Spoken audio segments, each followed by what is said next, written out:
কি অবস্থা? রাস্তায় জ্যাম ছিল নাকি অনেক? আর বলো না, তোর রাত, তাও জ্যাম, 1 ঘন্টা লাগছে আসতে। আচ্ছা যাও না, ফ্রেশ হয়ে নাও, আমি খাবার গরম করে দিচ্ছি। বিরিয়ানি গন্ধ পাচ্ছি। ওই মা আসছিল।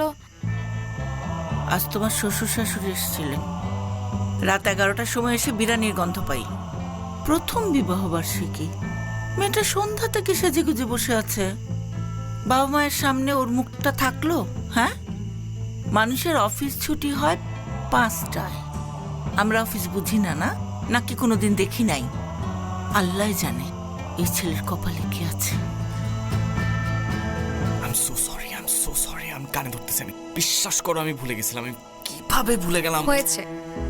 আমি কি কিছু বলেছি নাকি কোনো কমপ্লেইন করেছি? মা তো এসে নিজের থেকে এসব বলা শুরু করলো।